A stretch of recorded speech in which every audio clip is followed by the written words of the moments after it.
It's the Real Estate Podcast, brought to you by ANZ Home Loans for financial well-beings. Hey, welcome back to the Real Estate Breakfast with plenty of extreme weather, both with fires and flooding at the moment.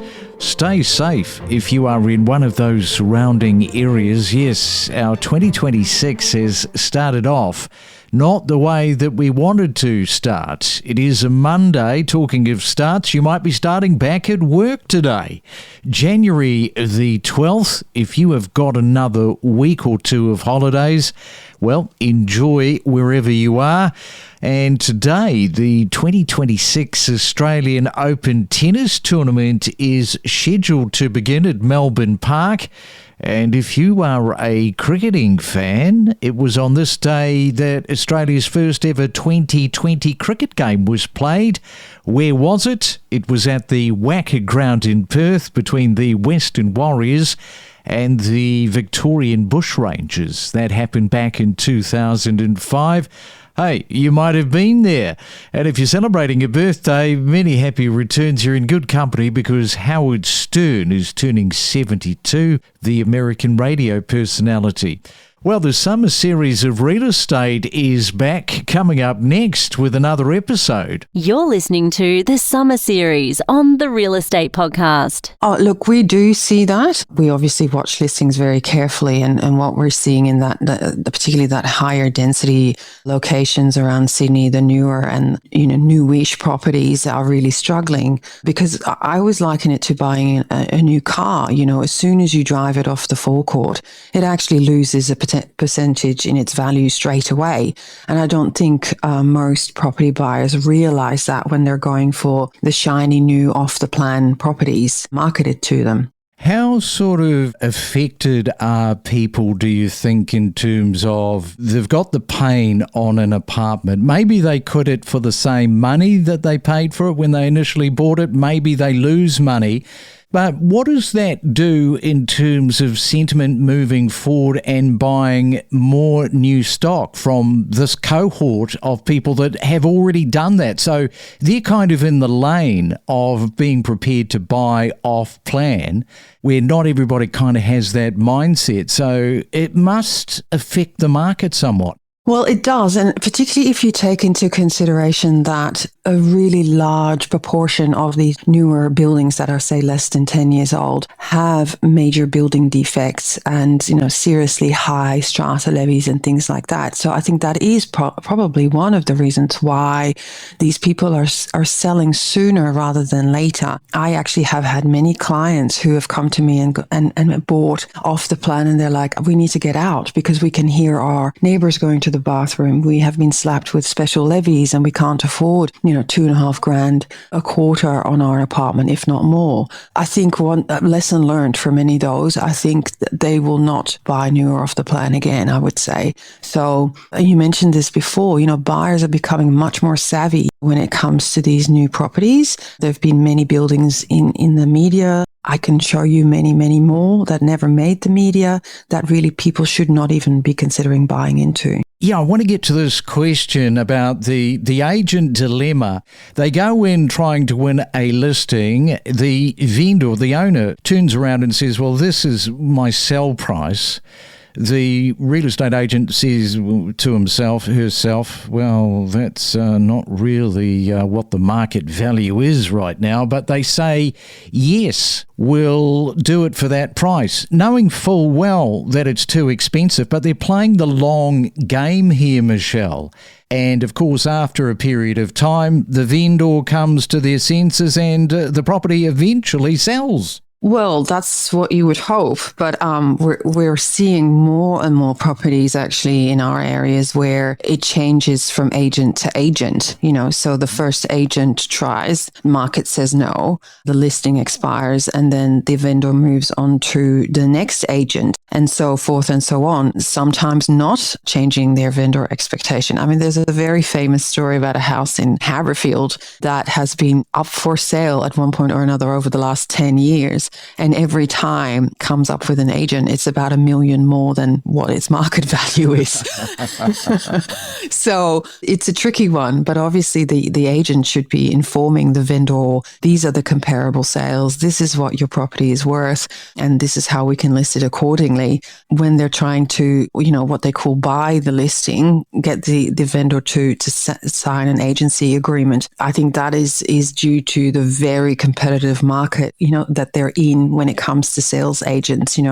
It's very cutthroat, and then some agents do exactly that. They manage the vendor's expectations whilst the property is for sale. And that UNSW study does show what you're highlighting, and that is families, downsizers and professionals, they are embracing these 3-bedders and even 4-bedroom apartments that do blend community with privacy. Developments in Sydney are offering expansive layouts, it would have to be said, and even the heritage properties, they're not missing out on the action. They seem to have acquired these new inspired designs. So quite a change there going on at your end, Tim. Yeah. No, it's interesting how it all changes. It really is fascinating, and the different buyer types. And what's really encouraging is, as agents, we talk to people day in and day out. We give feedback to the developers. And the good thing is they're listening and incorporating it into the new developments. As you say, the fact of having a community within a building as well is an important point. We've got development in Willoughby of 150 apartments. They've broken those down into 5 smaller boutique blocks, lots of landscaping, and it really is resonating well with the purchasers who are moving in. It's just about complete. We've seen this with larger style townhouses across the lower North Shore as well. Back maybe 10 years ago, they were trying to build them as small as possible, but those days have gone. I think the developers are realising that this is a long-term stay for purchasers, and they need the size and the comfort, and they're incorporating that into the development, which is great. Yeah, the Master Builders Association of New South Wales did report a sharp rise in demand for these 3-bedroom apartments. Once a rarity, now up to 50% of new developments. So that really does paint the picture. The unit market and these developers in Sydney, particularly where you are in the lower North Shore, I mean, so much has been going on post-COVID, and it just continues to sort of ramp up. I know that probably 2 years ago there were some developers that were just sitting on the fence, but there seems to be a bit more of a momentum push. Is that fair to say at the moment? Yeah, that's right. It's interesting in this lower North Shore and across the Sydney area, there's been some recent zoning changes. The planning controls really didn't allow for a lot of new development across the lower North Shore and across Sydney. But recently the state government said we need more housing, and they've incorporated some pretty significant changes all across Sydney to get more medium density apartments and townhouses into the area. So all of a sudden we're seeing a lot more land opening up and a lot more activity. So the good news is, for purchasers, there's going to be a lot more choice, a lot more of this type of apartment living coming to really across all of the town centres across Sydney. So they've done it in such a way that anything within 800 square metres of a town centre and transport has been uplifted in density. And so we're starting to see those development sites transact, and another year or so they'll be out of the ground and be available for people to purchase. So it's a really changing environment here. Now, we talk about these medians. Over 900 grand, as I say, but it's not as easy as that, is it? Because you've kind of got to drill down into some of the other numbers to sort of give you the right sort of breakdown. I completely agree. And I think Newcastle, especially the coastal fringes of Newcastle, do really not give you a strong indication of what a property is worth. So say, for example, Merewether, which is our strongest suburb as far as sales go. I sold a house last year on the beach for 11 million and 50, so to speak, which then increases the average like a lot. However, there's homes homes that we're selling for under $1 million in the same suburb. So it's a bit of a tricky one. I think the average it's not a strong indication as regards to the region, because, your waterfront properties and the homes in the heart of the city, they'll be worth millions more than properties that are only, a couple of 100 meters away. So I do find, to be honest, that those averages don't work as well when the prices can change dramatically from street to street. And Lyndall, recently I was talking to a couple who made the move out of Sydney. He was amazed and pretty happy with himself. He sold a 3-bedroom property. I can't remember the suburb, but I believe is coming up to retirement age. And he and his wife, instead of downsizing, they went from a 3-bedroom to a 5-bedroom and had plenty of money in the bank, which he was smiling about. Absolutely. And why wouldn't you? Especially with the lifestyle that Newcastle has to offer. I have definitely seen, even with the interest rates dropping already this year, we are seeing a lot more from Sydney coming in as far as the inquiries go, probably more from an investment perspective. But look, Newcastle's a phenomenal city. We have a huge infrastructure which has come a long way. Like, a lot of people had the perception of Newcastle as a mining town, but we are a huge growing region and we have a lot of strong assets. So, for example, the university, the John Hunter Hospital, our amazing beaches, the Hunter Valley is 45 minutes away, Port Stephens is 45 minutes away. We have an airport which can take you to pretty much anywhere in Australia within 25 minutes. And I think it's just the lifestyle. Everywhere's 5 minutes in Newcastle. Like, you're not in traffic jams to get to where you need to go. You can get a park at the beach. There's beautiful restaurants. So it does have a lot to offer, but it's also so much more affordable than Sydney, for example. Well, welcome to the travel show with Lyndall Allen. I love my city. I'm very proud to be a Novocastrian. We know that there is a lot of these first-home buyers deciding to buy the units because it's a cheaper way into the real estate market, but not necessarily fully understanding what's at play here. I'm really glad that you've raised this topic because it has been an ongoing issue for a long time now, so long that I recall up to 5 years ago interviewing Michael Tees, who's a lawyer and a person who's really up to date on all of this.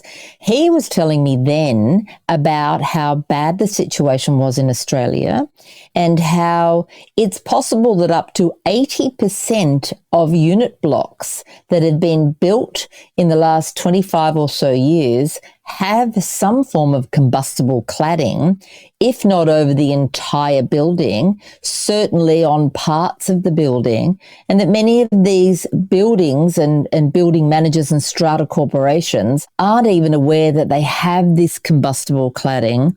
And so therefore they're not becoming part of any rectification program.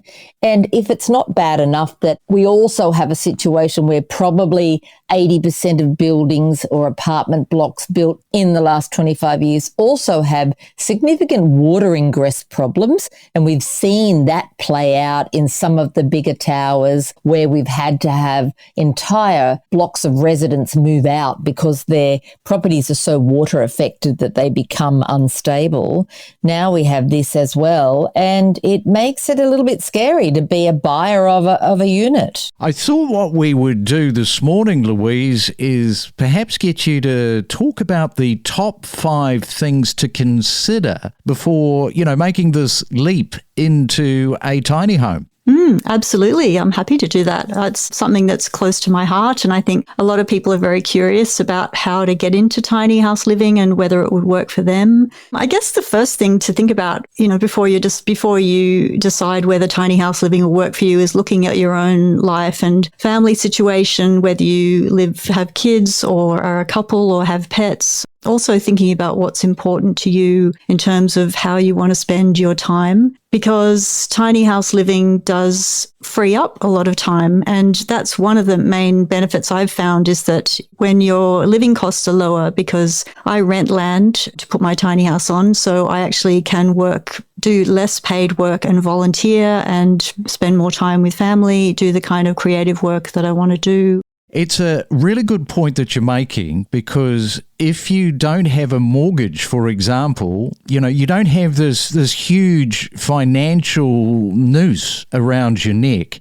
What you're saying is very relevant. You can take less work, spend less time working, because you don't have all of that pressure. Is that fair to say? I think you're right on the money, Craig. I think that's one of the main benefits for me, that I could never service a mortgage on a freelance writer's income, and it would have just stressed me out trying to do that. I think, I'm probably paying maybe a third of the rent I'm paying for the land where I park my tiny house, a third of the rent that I would be paying if I was renting even a studio apartment. In the northern New South Wales, rents here are really crazy. Some of them are comparable to capital cities now, and even a room in a share house, I saw one advertised the other day. It was like $400 for just a room in a house, which is crazy a week. So, so without a mortgage, you're definitely freer, and also you have less rent. So that really does free you up a lot. We connect you to the best real estate information across Australia. The Real Estate Podcast.